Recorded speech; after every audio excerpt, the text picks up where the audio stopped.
आइए, ये है भैया unit number second chapter number 2, unit number 3 chapter number 2, बहुत इंपॉर्टेंट है, यही से न्यूमेरिकल बनता है। तो आइए शुरू करते हैं। इसमें हम इस चैप्टर का नाम है विलयन, मगर हम कौन सा विलयन पढ़ रहे हैं? द्रव्य विलयन।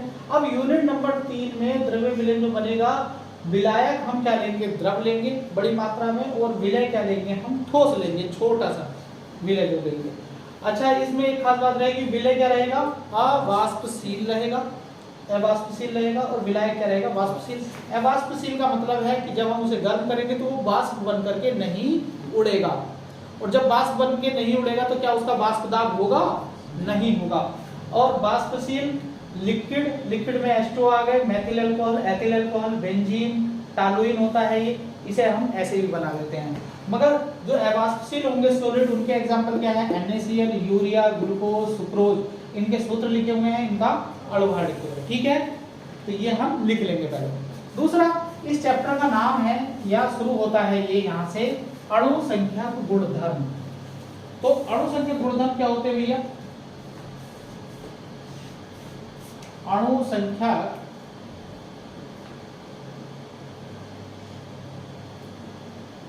गुणधर्म। अणु संख्या गुणधर्म, अणु माने अणु, संख्या माने संख्या, गुण माने गुण। ऐसे गुण, विलय के ऐसे गुण जो किस पे डिपेंड करते हैं? अणुओं की संख्या पर डिपेंड करते हैं कि संख्या कितनी है उनकी। 4 होंगे और 10 होंगे उसमें, तो 10 वाले ज्यादा प्रभावित करेंगे, 4 वाले कम प्रभावित करेंगे। किसे? कुछ चीजों को। जैसे अणु संख्या गुणधर्म कौन से हैं? वे सभी गुणधर्म जो विलयन में उपस्थित कणों की संख्या तथा विलय कणों की संख्या पर के अनुपात पर निर्भर करते हैं, न कि विलय के कणों की प्रकृति पर, कि NaCl डाला है या सुक्रोज डाला है, NaCl डाला है या सुक्रोज डाला है। ये मतलब नहीं है, मतलब ये है NaCl के कितने कण डले हैं, सुक्रोज के कितने कण डले हैं, वो कणों की संख्या पर डिपेंड करते हैं जो गुण, उन्हें क्या बोलते हैं हम? अणु संख्या गुणधर्म। ये 4 होते हैं। नंबर 1, वाष्प दाब में, नंबर 1 वाष्प दाब में आपेक्षिक अवनमन। वाष्प दाब में आपेक्षिक अवनमन। तुमने वो नोट कर लिया? वो नोट कर लिया ना? तो मेरे नोट्स में वो नहीं है जो पहले लिखना है, उसे लिखना है, सबसे पहले वही लिखना है। फिर अणु संख्या गुणधर्म यहाँ से है मेरे नोट्स में, तो आप चाहे तो इसे छोड़ भी सकते हैं, PDF से देखेंगे। दूसरा है वाष्प दाब में आपेक्षिक अवनमन। इसका मीनिंग मैं अभी बताऊंगा, पहले इसे देखिए। क्वथनांक में उन्नयन, क्वथनांक में उन्नयन, हिमांक में अवनमन। अभी इनका सबका मीनिंग बताया जाएगा जब पढ़ाएंगे। हिमांक में अवनमन। चौथी चीज है परासरण दाब। परासरण, इस पूरी यूनिट में 4 टॉपिक हैं, एक आध और है, 5 और बाद में बताएंगे। मुख्य 4 टॉपिक है, इनसे ही न्यूमेरिकल बनता है, या तो इससे या इससे या इससे या इससे। इसी में से बहुविकल्पीय पूछा जाता है, इन्हीं चारों के उसमें से बहुविकल्पीय इसी में से। तो इन्हें बढ़िया से पढ़ेंगे आराम से। चलिए स्टार्ट करते हैं। सबसे पहले मैं बात करूंगा कि आइए थोड़ा सा एक कॉन्सेप्ट मैं आपको बताऊंगा।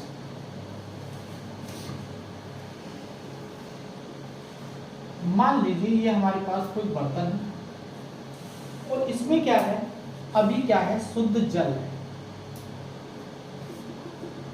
शुद्ध जल है, जल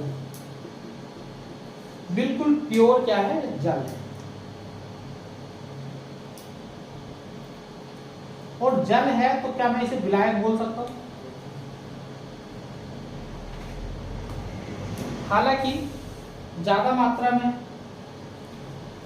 और जब जल है तो उड़ेगा, गर्म करेंगे तो उड़ेगा, तो इसकी वाष्प दाब बनेगी, वाष्प बनेगी।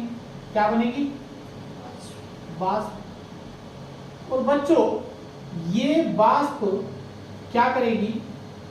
वाष्प दाब लगाएगी, ऐसे करके, ऐसे करके, ऐसे करके दाब लगाएगी कि नहीं लगाएगी, तो इसी को हम वाष्प दाब बोलते हैं।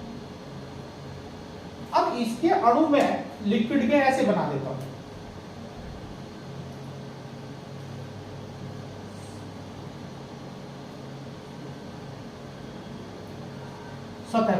सतह पर। तो तुम देखो जो वाष्प बन रही है, जो वाष्प बन रही है, तो वो सारी की सारी वाष्प द्रव के जितने भी अणु हैं, द्रव का मतलब जल के, उन पर सब पर दाब लगा रही है, दाब लगा रही है अच्छे से। तो उस दाब को, उस वाष्प दाब को क्या बोलूंगा मैं, उस वाष्प दाब को क्या बोलूंगा, वाष्प दाब को मैं बताओ क्या बोलूं, P1 शुद्ध जल का। अब हमने क्या किया, इसमें थोड़ा सा NaCl मिला दिया, ठोस विलय, ठोस है ये, इसे ही हम क्या बोलेंगे, विलय बोलेंगे, इसे क्या बोलेंगे हम, विलय बोलेंगे, ठीक है, कोई दिक्कत। हमने इसमें मिला दिया, देखो प्लस का मतलब।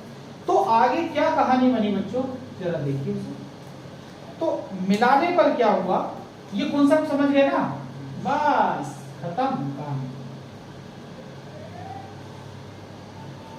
तो जो जल के अणु थे, नीचे जल भरा हुआ है, तो ये जब मिलाया जाता है इसमें ठोस, तो क्या होता है, यहां पर जो जल का अणु है, यहां पर जो जल का अणु है, यहां पर जो जल का अणु है, ऐसे तो बीच बीच में NaCl के भी कण आ जाते हैं। किसके कण आ जाते हैं, वो छोटे हैं। वो कैसे हैं, छोटे हैं।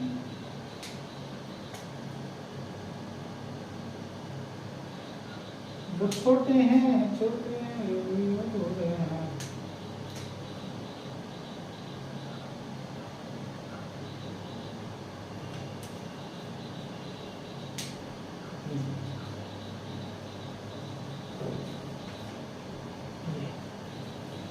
समझ रहे हो ना, समझ रहे हो।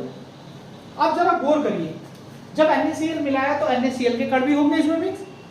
तो मैंने इसे 1 मान रखा है, इसे हम मानेंगे 2। इसे क्या मानेंगे, देखो इस पूरे चैप्टर में, पूरी यूनिट में विलय या विलायक, बताओ विलायक ज्यादा होता है, विलय ज्यादा होता है। तो जो ज्यादा होता वही तो नंबर 1 पे माना जाता, जो ज्यादा मात्रा में वही तो नंबर 1 है, जो कम मात्रा में नंबर 2। इसे 1 देंगे, जहां भी 1 लिखा होगा समझ लो विलायक, और जहां भी 2 लिखा होगा समझ लो विलय। तो हमने यहाँ 1 है, ये 2 है, ये 1 है, ये 2 है, ऐसे करके। अब क्या हुआ, जो वाष्प दाब बन रही है, कौन उड़ रहा है, NaCl उड़ेगा क्या, नहीं, मैंने पहले मना कर दिया ना, वो घुलेगा, घुलेगा जरूर मगर उड़ेगा नहीं, वो उड़ेगा नहीं। तो जब वो उड़ेगा नहीं तो वाष्प दाब किसकी बनेगी, केवल जल की। तो चलो जल की वाष्प दाब बन रही। अब जब ये बनी तो ये वाष्प दाब भी लगाएगी। अब दाब कहां लग रहा है, यहां। अब इसका कहां लग रहा है, यहां, इसका यहां, इसका यहां, और इसका यहां, इसका यहां। लग रहा है, लग रहा है नहीं लग रहा है, बताओ। अब क्या हुआ, समस्या क्या हुई कि जितना वाष्प दाब पहले लग रहा था, ये कण आ जाने के कारण ना तो उतना वाष्प बन पा रही है, ना तो उतनी वाष्प बन पा रही है, और ना ही उतना दाब किस पे लग रहा है, विलायक पे लग रहा है। भाई वाष्प, क्योंकि इसने जगह घेर ली ना, तो ऊपर जाने नहीं देगा ये, तो वाष्प कम बन रही है। यहां क्या हो गई, वाष्प कम हो गई, वाष्प कम हो गई। तो यार वाष्प दाब भी कम होगा कि नहीं होगा, ये बात सुन रहा है, वाष्प दाब भी कम लग रहा है। तो एक बात यहां से बिल्कुल स्पष्ट पता चलती है कि यदि किसी विलायक में जो वोलेटाइल हो, वाष्पशील हो, उसमें कोई NaCl मतलब ठोस विलय जो उड़ता ना हो, उसे अगर डाल दिया जाए तो वाष्प दाब क्या हो जाता है, कम हो जाता है। ये बात समझ में आई? तो क्या मैं यहाँ लिख सकता हूँ, इस ये बिलियन बन गया, और बिलियन का वाष्प दाब हम कैसे लिखते हैं, बिलियन का वाष्प दाब हम कैसे लिखते थे, P1 से। किससे लिखते थे, P1 से। क्यों? क्योंकि अब भी तो मैं किसका वाष्प दाब बता रहा हूँ, जो विलायक पे लग रहा है, जो विलायक पे लग रहा है वही तो बिलियन में है, उसका कोई वाष्प दाब नहीं है। क्यों? क्योंकि उड़ के कौन गया, जल ही तो गया, NaCl जोड़ा गया, तो वाष्प दाब किसका होगा, जल का ही तो होगा। तो जल का वाष्प दाब अब क्या हो गया है, कम हो गया है। तो क्या मैं ये लिख सकता हूँ, क्या मैं लिख सकता हूँ कि P1 नोड ज्यादा है P1 से? बताओ, यस सर, ये लिख सकते हैं? Yes sir. कम वाष्पित अब मुझे बताओ, ये ज्यादा वाष्पित हो रहा था, तो जब ज्यादा वाष्प बन रही थी तो वाष्प दाब ज्यादा लग रहा था। ये वाष्प दाब क्या था, वाष्प कम बनी, क्योंकि उसने उड़ने नहीं दिया, आपने कुछ जगह घेर ली, तो वाष्प दाब क्या लगा, कम हो गया। ये क्लियर है? तो एक बात यहाँ से बिल्कुल स्पष्ट हो जाती है कि यदि किसी विलायक में, यदि किसी द्रव में हम कोई ऐसा विलय मिला देते हैं, ऐसा ठोस मिला देते हैं जो वाष्पशील ना हो, तो वो क्या करता है, उसके वाष्प दाब को कम कर देता है, उसके वाष्प दाब को कम कर देता है। चलिए, अच्छी बात है। एक बात और बताई थी मैंने, अगर वाष्प दाब कम हुआ तो क्वथनांक क्या होगा, बढ़ेगा। क्वथनांक, वो चीज याद रखोगे, वाष्प दाब यहाँ क्या है, ज्यादा है, तो क्वथनांक क्या होगा, कम होगा। वाष्प दाब कैसे ज्यादा है, वाष्प दाब ये वाले बताया था ना, ये वाली चीज बताई थी ना, अगर जल है, इसका वाष्प दाब यहाँ था ना, वाष्प दाब ऊपर को इंक्रीज होता, नीचे को डिक्रीज होता, तो अब अगर वाष्प दाब यहाँ आ गया तो आपका क्वथनांक क्या होगा, कम होगा।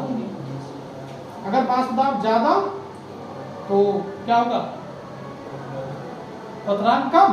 देखो वाष्प दाब ज्यादा हो गया, क्वथनांक कम, और वाष्प दाब कम हुआ, देखो नीचे कम हुआ, तो क्वथनांक ज्यादा। वो चीज याद रखेंगे।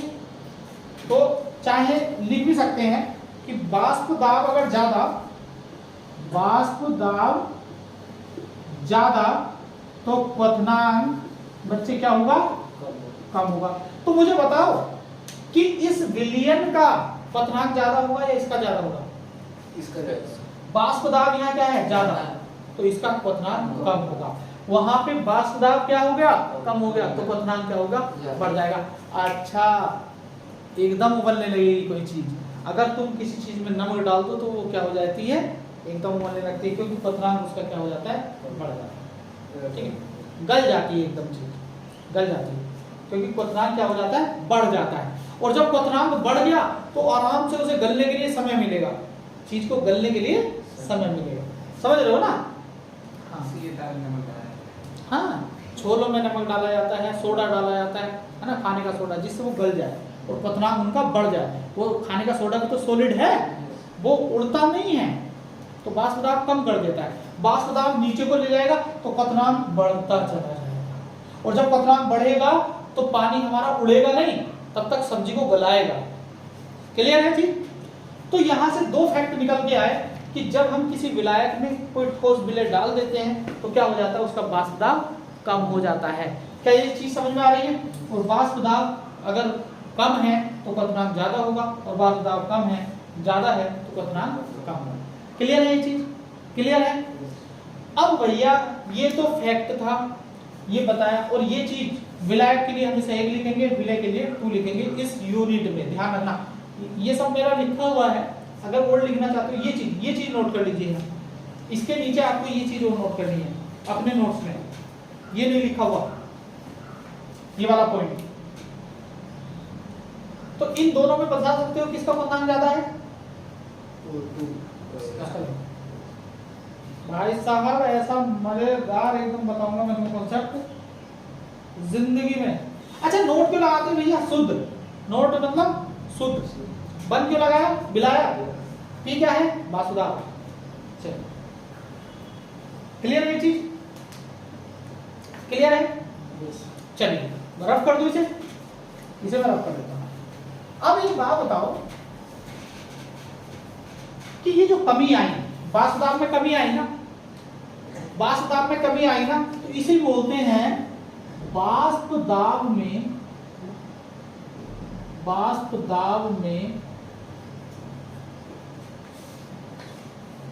आपेक्षिक अवनमन। आपेक्षिक अवनमन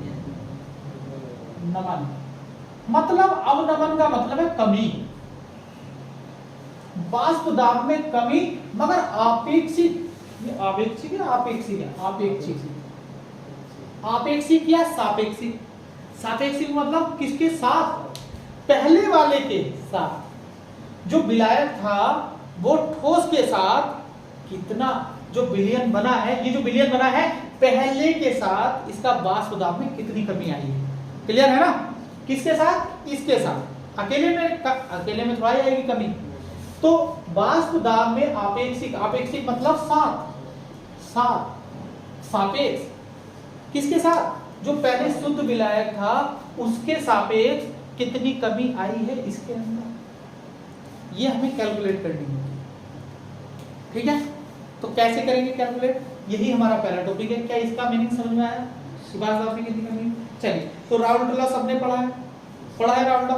राउल्ट लॉ क्या कहता है कि भैया विलयन का जो वाष्प दाब है P1 वो इज डायरेक्टली प्रोपोर्शनल होगा उसके मोल अंश के, किसके? X1 होगा कि नहीं होगा? अगर मैं यहां से क्या लिख दूं, P1 बराबर लिखूं, तो बताओ एक कांस्टेंट आता था P1 नोट, क्या आता था? P1 note X1। ये आपका एक फॉर्मूला बन गया, खत्म। एक फॉर्मूला, यहां से भी आप क्या निकाल सकते हो? विलयन का वाष्प दाब। यहां से क्या आएगा? विलयन का वाष्प दाब। कमी नहीं आएगी, हाँ, विलयन का वाष्प दाब। X1 सब जानते हैं, क्या होता है X1? मोलंस। कैसे निकलता है भाई मोलंस? X1 का मोलंस कैसे निकलेगा? N1/N1 प्लस, ये N1 किसके मोल है? विलायक के। ये किसके हैं? 2 विलायक के। ये ध्यान रखिए, है ना? चलिए, ये आप जानते हैं। अब आइए आगे चलते हैं। ये हो गया। अब एक बात हमने आपको पढ़ाई थी कि X1 प्लस X2 क्या होता है? 1 होता है। X1 प्लस X2 बराबर 1 होता है।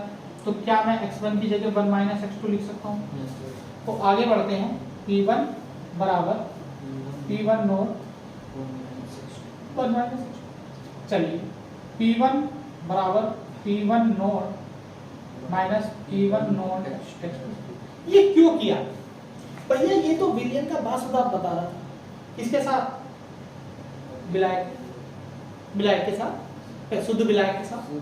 मगर कमी तो कहीं देखने को मिली नहीं। तो आइए कमी दिखाते हैं। अगर मैं इसे इधर ले आऊं और उसे उधर ले जाऊं, इसे इधर ले आऊं और उसे उधर ले आऊं, जैसे ऐसे P1 नोट X2 बराबर P1 नोट माइनस, क्या P1 नोट ज्यादा होता था शुद्ध विलायक, और ये कब होता? यही तो कमी है कि किसमें कमी? ये क्या आई बच्चों? कमी आई। किसमें भैया?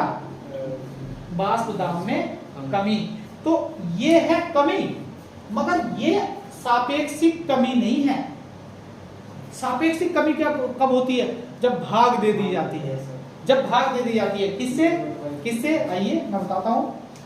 ये केवल कमी है, न्यूमेरिकल में गलती मत करना। कमी भी पूछ सकता है और सापेक्षिक कमी भी पूछ सकता है, अवनमन भी पूछ सकता है और सापेक्षिक अवनमन भी पूछ सकता है। तो P1 नोट माइनस P1 बटे, अब देखिए ये कमी किसके साथ? शुद्ध विलायक के साथ। इधर शुद्ध विलायक था ना, इधर क्या था? शुद्ध विलायक था नहीं था जब मैंने चित्र बनाए थे। तो ये कमी है किसके साथ? शुद्ध विलायक के साथ, मतलब आपेक्षिक अवनमन। तो ऐसे निकलेगा। तो आपेक्षिक अवनमन डायरेक्ट, ये फॉर्मूला हो गया आपका, ये है आपेक्षिक अवनमन का ये, और एक फॉर्मूला आपका बना ये कमी का। अब देखिए ये तो राउल्ट के नियम के अनुसार है ना, राउल्ट लॉ से, तो यहाँ लिख भी सकते हैं आप राउल्ट लॉ से। अब जरा सुनिए दिक्कत क्या आती है। x2 तो आप जानते हैं क्या है, n2 अपॉन n। अरे भैया ये वाष्प दाब में जो कमी आई है सापेक्षिक अवनमन, ये किस पे डिपेंड कर रहा है, ये क्या है, विलय के मोलर्स पे। मतलब विलय जितना मिलाओगे कमी उतनी ज्यादा होगी, विलय जितना मिलाओगे वाष्प दाब उतना कम होगा, है कि नहीं है। विलय के सांद्रता, विलय के मोलर्स, विलय के मोल, सब तो एक चीज ही है, समझ रहे हो ना। तो वाष्प दाब में जो कमी है वो किस पे डिपेंड करती है, विलय की सांद्रता पर, विलय के अणुओं की संख्या पर, विलय के मोल अंश पर, विलय के मोल पर। क्लियर है चीज। तो वाष्प दाब में जो सापेक्षिक अवनमन होता है वो निर्भर करता है विलय के सांद्रता, और सांद्रता में सब आ गए, मोल भी आ गए, मोल अंश भी आ गया, अणुओं की संख्या भी, तो सांद्रता है। क्लियर है ये चीज, क्या क्लियर है। तो ये डेरिवेशन आप नोट कर लो क्योंकि इतना हल्का मेरी कॉपी में नहीं है, थ्योरी वहां से लिख लेना, थ्योरी वहां से लिख लेना। वाष्प दाब में आपेक्षिक अवनमन, जब किसी शुद्ध विलायक में अवाष्पीकृत ठोस विलयन मिलाते हैं तो विलयन में वाष्प दाब में कमी आ जाती है, इसे वाष्प दाब में आपेक्षिक अवनमन कहते हैं। वाष्प दाब में कमी होने से क्वथनांक में वृद्धि होती है, ये लिखा हुआ है, P1 note, P1 x1 x2 सब लिखे हुए हैं, केवल आपको डेरिवेशन लिखना है ना ये। और जमा पहले थ्योरी लिखना संतोष, हेडिंग डाल के वो थ्योरी किताब मेरी कॉपी से, फिर ये डेरिवेशन करना यहां से ये वाला। और अब देखो थोड़ा सा एक्सटेंड कर देते हैं इस फॉर्मूले को।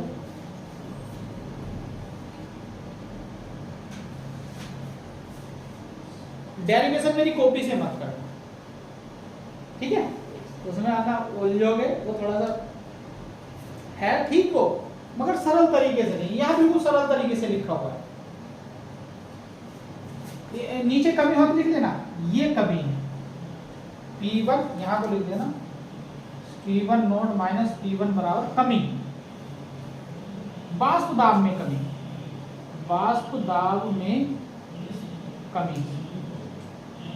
और ये क्या है, ये है P1 नोट माइनस P1 बटे P1 नोट, ये है सापेक्षिक कमी, सापेक्षिक कमी किसमें, वाष्प दाब में, वाष्प दाब, वाष्प दाब ये है सापेक्षिक कमी, ये नहीं है, ये केवल कमी है।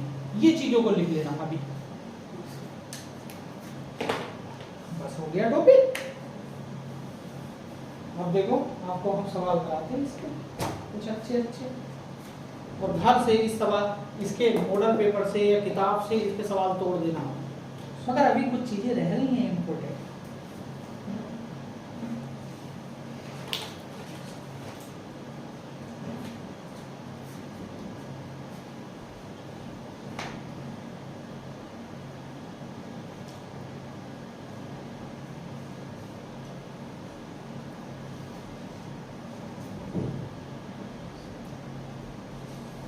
और मोल अंश ना दिए हो दलित, तो अगर ये मोल अंश ना दिए हो तो निकाल नहीं सकते, मोल निकाल, और मोल भी ना दिए हो तो भार और अणुभार दिया हो तो भार और अणुभार में तोड़ दीजिए उसे।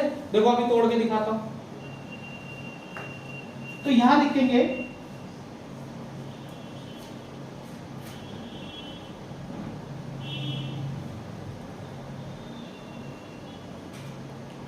वाष्प दाब में, नीचे नोट डाल के लिखिए, वाष्प दाब में आपेक्षिक अवनमन, आपेक्षिक लिख दो या सापेक्षिक लिख दो, वाष्प दाब में आपेक्षिक अवनमन, वाष्प दाब में आपेक्षिक अवनमन किस पर डिपेंड करता है, विलय की सांद्रता पर निर्भर करता है, विलय की सांद्रता पर निर्भर करता है, विलय की सांद्रता पर निर्भर करता है, विलय की सांद्रता पर निर्भर करता है।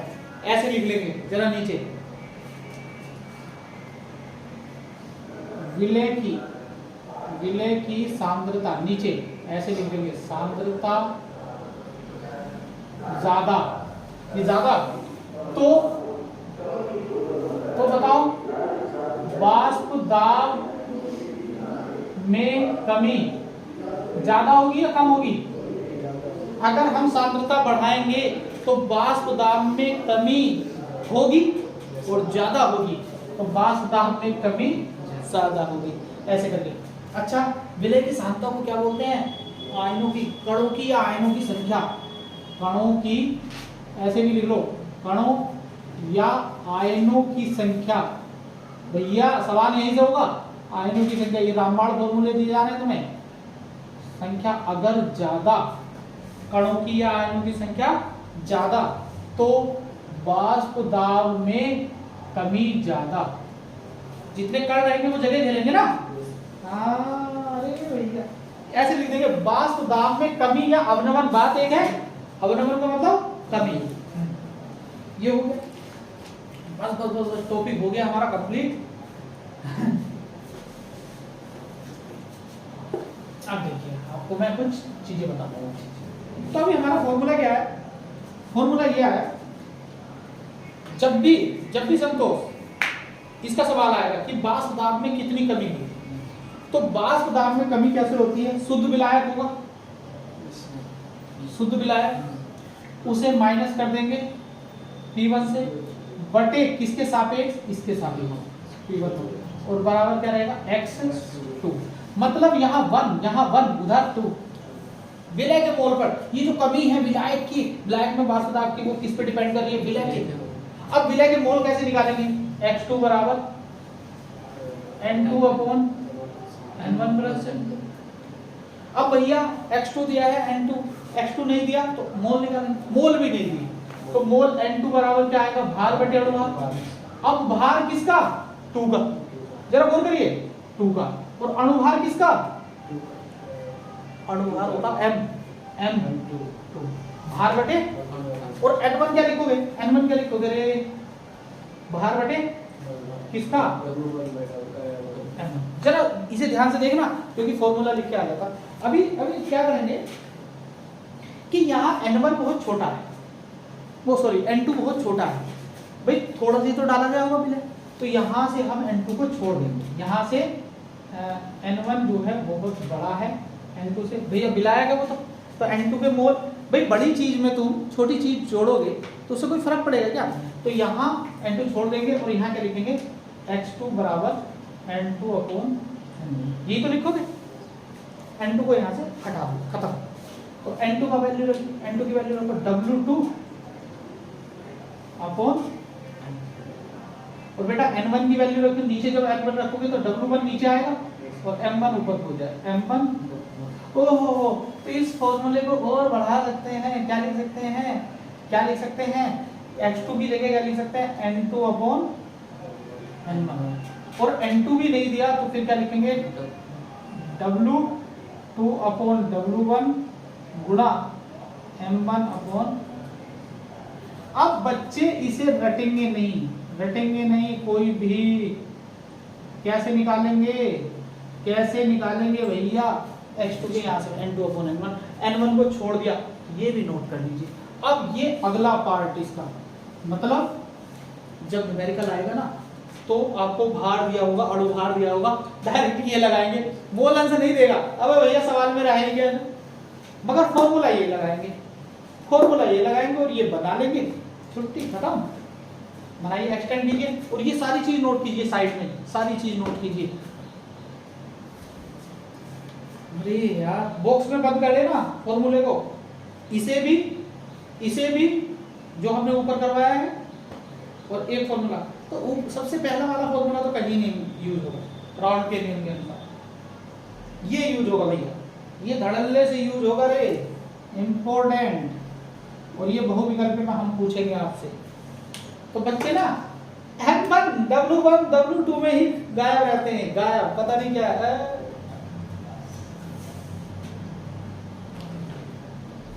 और जब संतोष इतना कर लो तो फिर क्या लिखना है? P1 नोट क्या है? शुद्ध विलायक का वाष्प दाब। P1 क्या है?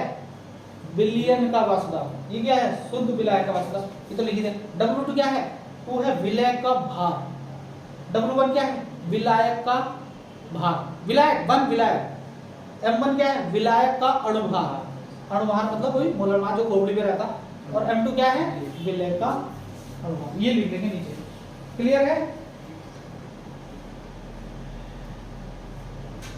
कोई एक क्वेश्चन लिखेंगे,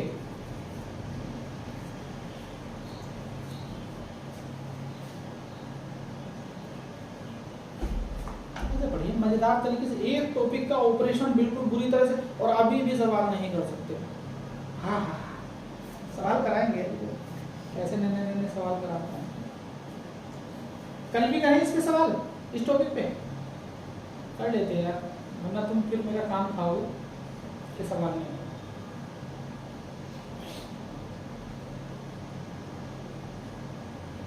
हो गया, चलिए ये स्टार बना के लिखते हैं, स्टार बना के ये चीजें।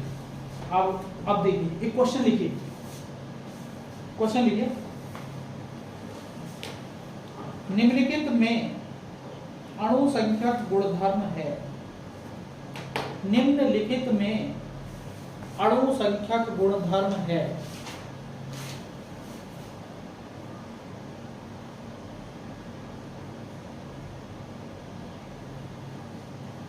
निम्नलिखित में अणु संख्यक गुणधर्म है। पहला ऑप्शन वाष्पदाब, दूसरा ऑप्शन पृष्ठ तनाव, तीसरा ऑप्शन वाष्प दाब में सापेक्षिक अवनमन, वाष्प दाब में सापेक्षिक अवनमन, चौथा लिख लेंगे ताप।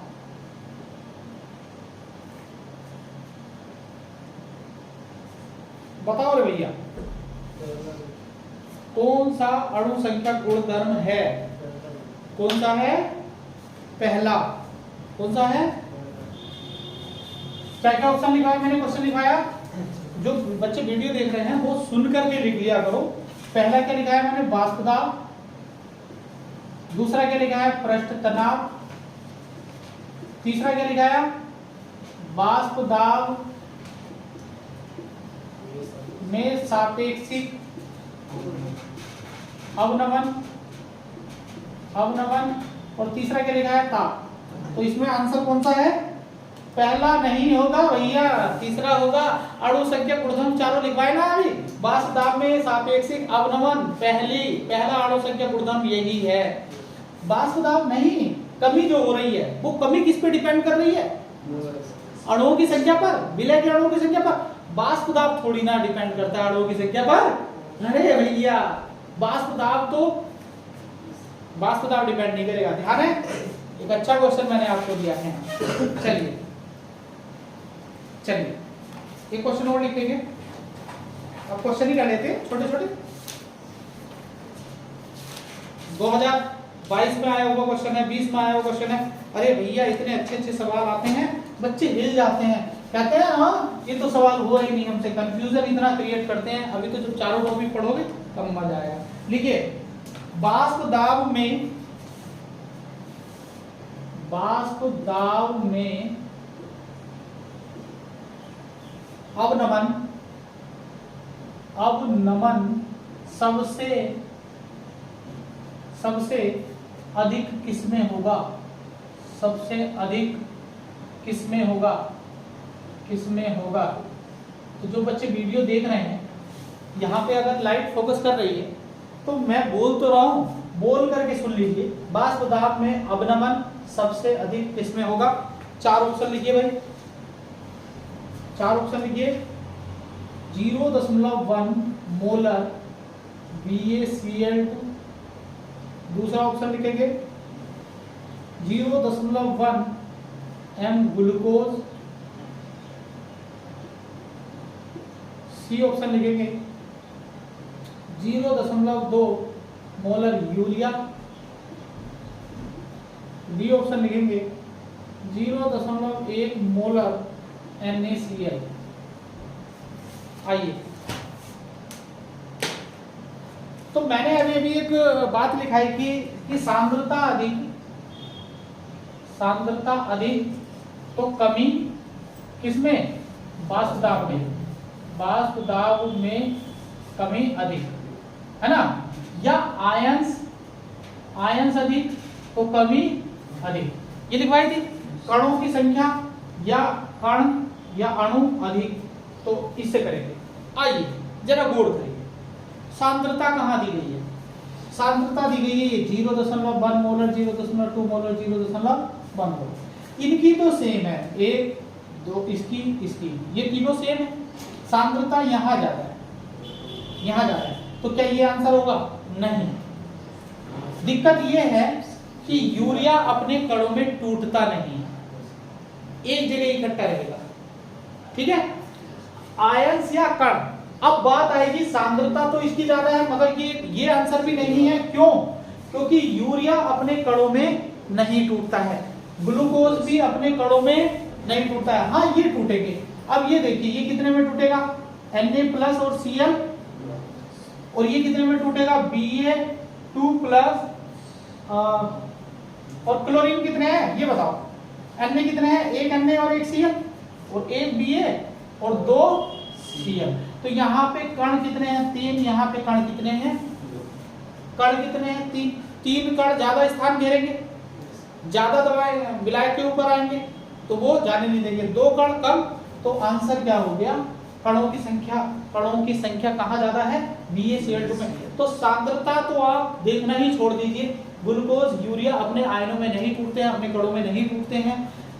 ये जितना कणों में टूटेंगे, जितने ज्यादा कण होंगे। यहाँ तो एक ही कण है, एक ही तो है। यहाँ कितने हैं? 3 है। यहाँ कितने हैं? 2। देखो, एक Ba हो गया और 2 और 1 3, और यहाँ कितने हैं? 2 है। तो किसका कौन ज्यादा कण है? ये ज्यादा कण है। तो जब ज्यादा कण होंगे तो उसके ऊपर ज्यादा आएंगे, वाष्प को उड़ने नहीं देंगे, तो वाष्प दाब में कमी ज्यादा होगी। तो कौन सा आंसर क्लियर हो गया? क्लियर है? नोट कीजिए जल्दी। तो यहाँ पे कण कितने हैं लिख सकते हैं। कण 2 हैं, और यहाँ कण कितने हैं? 3। कण लिख दो या आयन लिख दो, बात एक ही है। अगला क्वेश्चन लिखिए।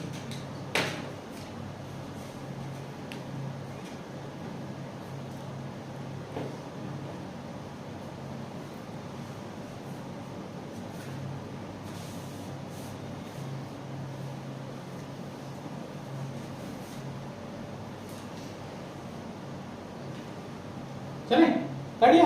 ऑप्शन लिख लिए? ठीक है, क्या करना क्वेश्चन? निम्न में सबसे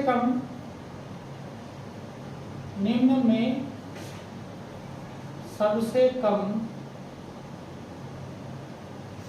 वाष्प दाब वाला विलयन है।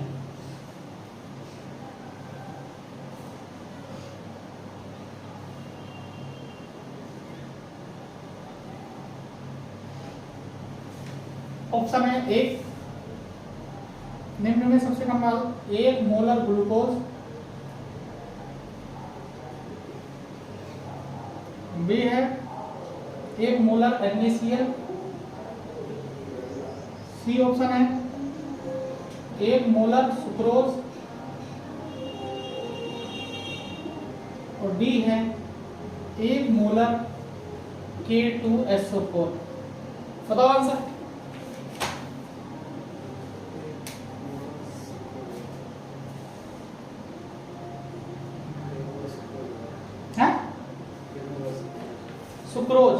सुक्रोज देखो, सांद्रता सबकी सेम है, तो सांद्रता तो खत्म करो। ग्लूकोज अपने आयनों में टूटेगा नहीं, सुक्रोज अपने आयनों में टूटेगा नहीं। सुक्रोज आयनों में नहीं टूटता है। कभी देखा C12H22O11 को टूटते हुए? अपने आयनों में नहीं टूटता है, अपने कणों। ग्लूकोज भी नहीं। बचे 2। NaCl में क्या होगा? 2 कण हैं, देखो 2 ही तो कण है, एक Na और एक Cl। इसमें कितने हैं? इसमें 2 K हैं और SO4 1 है कि नहीं है भाई? 1 SO4 है और 2 है, तो कणों की संख्या किसमें ज्यादा है? किसमें ज्यादा है भाई? K2SO4 में। और जहां कणों की संख्या ज्यादा होगी भाई, विलय यही तो डालना है हम, यही तो डालना है 1 मोलर, यही तो डालना है विलायक में। क्या ये अपने आयनों में टूटेंगे नहीं, तो ये ऐसे ही रखे जाएंगे, एक कण मान के चलो, एक कण। यहाँ कितने हैं? 2 हैं। यहाँ कितने हैं? 3 हैं। तो भैया जिसमें कणों की आयनों की संख्या ज्यादा होगी वही क्या हो जाएगा? वाष्प दाब सबसे कम वही होगा। Answer number D. एक क्वेश्चन और लिखोगे?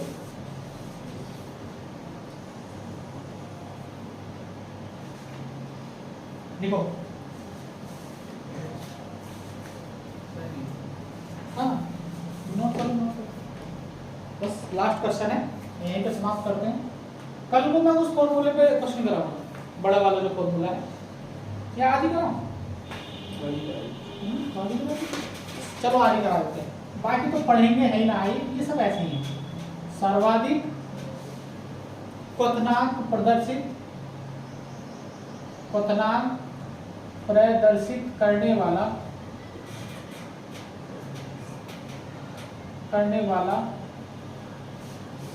जलीय विलयन है, चलो आज ही करा देते हैं, छुट्टी भी है। विलयन संतोष थका तो नहीं? देखो जब तक हम टॉपिक पढ़ते हैं और फिर क्वेश्चन करते हैं तब मजा आता है ना। अब बताओ ऑप्शन, अब क्या देखो क्वेश्चन पलट गया है। सर्वाधिक क्वथनांक प्रदर्शित कर, अरे तो भैया वाष्प दाब ज्यादा तो क्वथनांक, और वाष्प दाब कम तो क्वथनांक। लो यार, और हमें निकालना क्या आता है? वाष्प दाब देखना आता है ना, वाष्प दाब। आइए 0.015 मोलर, ये मैं बहुविकल्पीय क्वेश्चन करा रहा हूँ रे, ग्लूकोज। और बहुविकल्पीय अगर करने आ गए ना तो कोई भाई का लाल नहीं है जो क्वेश्चन करने से रोक ले, बड़ा क्वेश्चन भी। यूरिया और सी ऑप्शन है भैया 0.0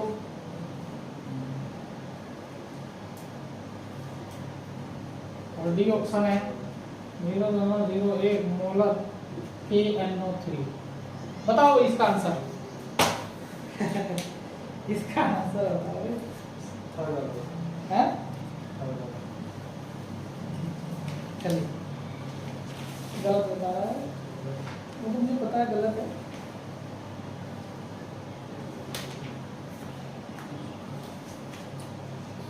चलिए क्या पूछा है? सर्वाधिक क्वथनांक, तो क्वथनांक वाला, और वो एक कॉन्सेप्ट और लिखे, 3 कॉन्सेप्ट निकले यहाँ से। सांद्रता अधिक तो वाष्प दाब में कमी अधिक, कण आयंस ज्यादा तो वाष्प दाब में कमी ज्यादा। अब क्वथनांक ज्यादा, वाष्प दाब ज्यादा, ऐसे लिखेंगे, वाष्प दाब ज्यादा तो क्वथनांक कम,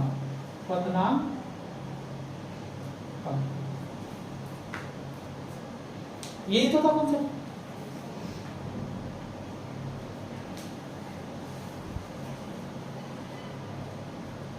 ये था कॉन्सेप्ट। वाष्प दाब में कमी ज्यादा, वाष्प दाब में कमी। भाई वाष्प दाब में अगर कमी होगी तो नीचे आएगा ना, नीचे आएगा। वो था ना वाष्प दाब में, ये पढ़ाया था मैंने, ये था वायुमंडलीय, ये था वाष्प दाब, और ये था वायुमंडलीय। अगर वाष्प दाब बढ़ेगा, ऊपर को बढ़ता है इंक्रीज, और नीचे को क्या होता है डिक्रीज। तो जल रहता था यहाँ हमारा H2O यहाँ, तो वाष्प दाब बिल्कुल यहाँ था, तो यहाँ से कितना होता था 100 डिग्री सेंटीग्रेड। अब वाष्प दाब थोड़ा सा बढ़ गया किसी चीज का, तो देखो क्वथनांक घट गया, नहीं घट गया? क्वथनांक घट गया। और वाष्प दाब अगर किसी चीज का यहाँ आ जाए नीचे, वाष्प दाब और कम हो गया तो क्वथनांक और बढ़ गया। देखो यहाँ से यहाँ तक ये वैल्यू बढ़ती चली जाएगी ना, बढ़ती चली जाएगी। ये कम से कम 120 डिग्री हो जाएगा, 120, और ये कितना हो जाएगा 80 या 80 से कम, समझ रहे हो ना। तो वाष्प दाब अगर बढ़ेगा तो क्वथनांक कम होगा, तो वाष्प दाब में वृद्धि होगी, और वाष्प दाब में कमी होगी, वाष्प दाब में कमी होगी, तो क्वथनांक क्या हो जाएगा? है? हाँ हाँ सही बात है। वाष्प दाब में अगर कमी हुई तो क्वथनांक क्या होगा? वाष्प दाब में कमी अगर ज्यादा हुई तो क्वथनांक घट जाएगा। यहाँ के फिर लग जाए तो अभी चलिए चलिए चलिए छोड़िए इस चीज को, अभी छोड़िए। आइए यहाँ से बढ़ो। यहाँ क्या है, पहले वाष्प दाब देख लें। वाष्प दाब देख, ये क्या है, क्वथनांक प्रदर्शित करने वाला, सर्वाधिक क्वथनांक प्रदर्शित करने वाला जलीय विलयन है। सर्वाधिक क्वथनांक कौन करेगा? जहां वाष्प दाब क्या होगा, कम, वही तो क्वथनांक ज्यादा प्रदर्शित, ये तो हम पढ़ के आ रहे हैं। तो यहां का वाष्प दाब कैसा होगा, ज्यादा होगा। वाष्प दाब कम कहां होगा, यहां नहीं होगा, यहां होगा, क्योंकि कणों की संख्या ज्यादा तो वाष्प दाब में कमी। वाष्प दाब कम ज्यादा, वाष्प दाब कम ज्यादा, भैया कम बोल रहे हैं ज्यादा, मतलब वाष्प दाब में जो कमी होगी वो ज्यादा होगी। अगर कणों की संख्या हमारी बढ़ गई है तो वाष्प दाब में कमी ज्यादा होगी, और वाष्प दाब में कमी ज्यादा हुई है, वाष्प दाब कम हुआ है, कुल मिला के तो यही है, वाष्प दाब कम हुआ है तो क्वथनांक बढ़ेगा नहीं बढ़ेगा। तो ये आंसर हो गया। तो क्वथनांक और वाष्प दाब में क्या है, वाष्प दाब अगर कम हुआ है तो क्वथनांक क्या होगा, बढ़ेगा। ये करो, समझ रहे हो। देखो क्वथनांक प्रदर्शित करने वाला जलीय विलयन कौन है, इसे छोड़ो, वाष्प दाब को पकड़ो। वाष्प दाब किसका ज्यादा होगा, इसका तो होगा नहीं, इसका होगा। कणों की संख्या जिसमें ज्यादा, अब इसमें कण कम है, एक के है एक NO3 है, ऐसा मतलब 3 और 1 4 और 5, NO3 एक है, NO3 एक होता, K पॉजिटिव प्लस NO3 कितने आयन है, 2 ही तो आयन है, और इसमें कितने हैं, Na कितने हैं, 2 हैं, और SO4 कितना है, 1 है। तो भैया कितने हैं, 2 और 1 3, तो 3 आयन है। तो यहाँ पे क्या होगा, वाष्प दाब कम होगा, यहाँ पे वाष्प दाब कम होगा, तो क्वथनांक क्या होगा, ज्यादा। ये आंसर ठीक, ये हो गया वाष्प दाब का क्वथनांक। चलिए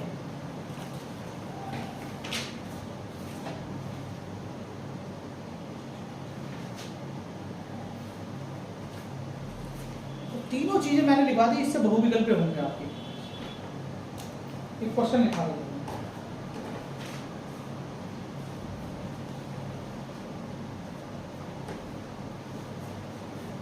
नोट कर लिया था क्वेश्चन। क्वेश्चन लिखेंगे, मैं लिख देता हूं। चलिए, शुद्ध जल का वाष्प दाब 60 mmHg है, 60 mmHg है किसी तापमान, किसी तापमान।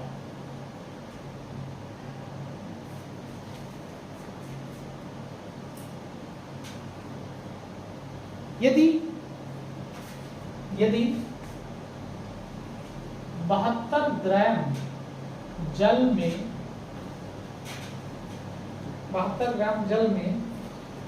30 ग्राम यूरिया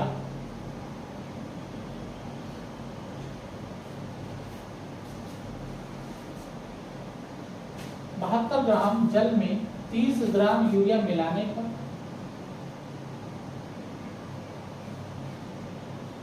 पर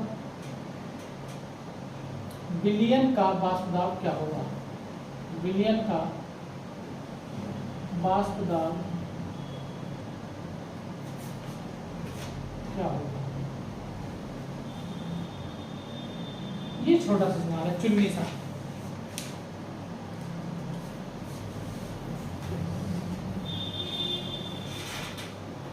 बताइए तो कैसे करें यार। सबसे पहले तो लिखो, क्या लिखो, सबसे पहले ये लिखो कि जल का वाष्प दाब, जल क्या है, विलायक है, तो विलायक को मैं क्या लिखूंगा, मैं 1 लिखूंगा, और शुद्ध है तो P नोट कितना है, 60 mm। अब ये क्या लिखा है, 72 ग्राम जल, जल मतलब विलायक और ग्राम मतलब भार, तो W1 बराबर भार का, क्या समझ गए? वन को लिखा विलायक और भार। 30 ग्राम यूरिया, तो W2 30 ग्राम यूरिया लिखा। मिलाने पर विलियन का वास्तव, विलियन का वास्तव क्या होगा रे? P1 होगा कि नहीं होगा? P1 होगा कि नहीं? विलियन का, ये शुद्ध था, शुद्ध विलायक है, ये विलियन है। इसमें तो सिंपल कुछ भी नहीं करना। क्या करना है? हमें वाला फॉर्मूला नहीं लगाना, कमी वाला नहीं लगाना, कमी वाला नहीं लगाना, बहुत सारे वाला कमी लगाएंगे। मैंने 3 फॉर्मूले बताए। राउल्ट का नियम, P1 बराबर P1 नोट इंटू x1, यही तो था कि P1 जो डिपेंड करेगा x1 के मोल अंश पे। क्लियर? अब P1 नोट आपको दिया है, कितना है? 60। x1 कैसे निकाले? तो x1 निकालना है तो क्या निकालना पड़ेगा? N1 upon N1 plus. अब N1 निकालना है तो कैसे निकालोगे? N1 कैसे निकालोगे? भार, और ये क्या था भैया? W1 क्या है? जल है ना, H2 बटे 18 चौका, और N2 कैसे आएगा? 30 बटे क्या है ये? यूरिया, NH2CO NH2, तो इसका कितना होता है? 60, तो कितना आ गया? 1 बटे 2। सिंपल, यहाँ रखो x1 की वैल्यू, N1 कितना? 4 प्लस 1 बटे 2, सोल्व कर लो इसे। 4 बटे 4 दूनी 8, 9 बटे 2, तो 4 दूनी 8 बटे 9, तो यहाँ रख देंगे 8 बटे 9। तो क्या आ गया आंसर? क्या आ गया रे? 3 तिया 3 दूनी 8 दूनी 16, 160, 3 पंजे 15, 3 तिया क्या आया? प्रेशर वास्तव mm। यार एक बात बताओ, कम आया ज्यादा आया? 60 था पहले प्योर का, अब कितना हो गया? अगर ये वैल्यू ज्यादा आ गई ना, सवाल गलत हो गया तुम्हारा। भाई मिलाने पे, यूरिया को मिलाने पे क्या है? क्या ये चीजें समझ में आ रही हैं? क्यों फॉर्मूला लगाया? अच्छा, कोई वाला कहता मैं तो ये नहीं लगाना चाहता, मैं तो ये लगाना चाहता हूँ, मैं तो ये फॉर्मूला लगाना चाहता हूँ। कौन सा? मैं तो, मुझे तो ये घटाया, P1 नोट माइनस P1 बटे P1 नोट बराबर x2, ये लगा लो, ये लगा लो, क्या दिक्कत है? x2 कितना होगा? 1 माइनस 1, बताओ। P1 नोट की वैल्यू रख दो, P1 की वैल्यू रख दो, P1 निकालना है, P1, यही आएगा सेम आंसर, यही आएगा भैया। अगर इससे भी आपने लगाया P1 नोट कितना? 60 बटे 60, x2 की वैल्यू बताओ कितनी होगी? x2 की वैल्यू होगी 1 माइनस x1, 1 माइनस 8 बटे 9, 1 बटे 9, तो यहाँ कितना रख दोगे? 1 बटे 9, 3 तिया 9, 3 बटे 20 बटे 3 आ गया, 20 बटे, और क्या होगा? P1 बराबर 20 बटे 3 प्लस 60, और 36 18 19 20 21, ये गलत हो गया कुछ? x2 ऐसे नहीं करनी,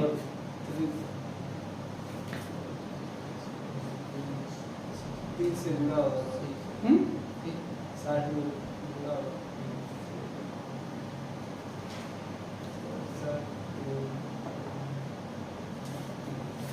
36 18 19 20, तो 200 आ जाएगा। गड़बड़ कहाँ गई? कैलकुलेशन में गड़बड़ हुई है कहीं ना कहीं, वरना आंसर उससे भी आएगा। x2 कितना, कैसे निकालेंगे? x2 N2 अपॉन,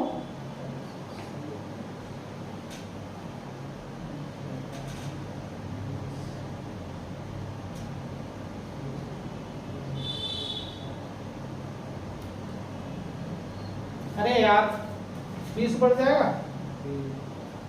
हाँ, ये क्या गड़बड़ हुई है? 60 माइनस में जाएगा ना, अरे 60 माइनस में जाएगा, ये गड़बड़ हो रही है।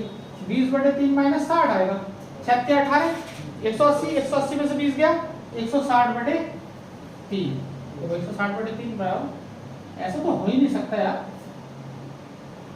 ये हमारी कैलकुलेशन में थोड़ी गलती हो जाती है, कोई दिक्कत नहीं। तो आप इससे भी कर सकते हो, इससे भी कर सकते हो बिलियन का वास्ता। मगर अगर ये वैल्यू पूछेगा तो ये सापेक्षिक कमी है। क्या है? सापेक्षिक अवनमन। देखिए क्वेश्चन है, करो ना, ये और है, ये दूसरा। आप ऐसे भी कर सकते थे, ऐसे। यार वीडियो 1 घंटे से ज़्यादा की हो जाएगी क्या? 55 मिनट की होगी।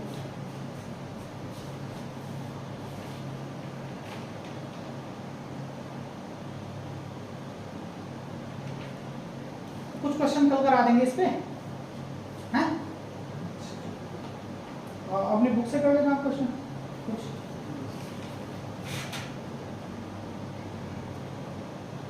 कल कराते हैं, ठीक? ऐसे नहीं हो पाएंगे, फिर वीडियो ज़्यादा बड़ी हो रही है।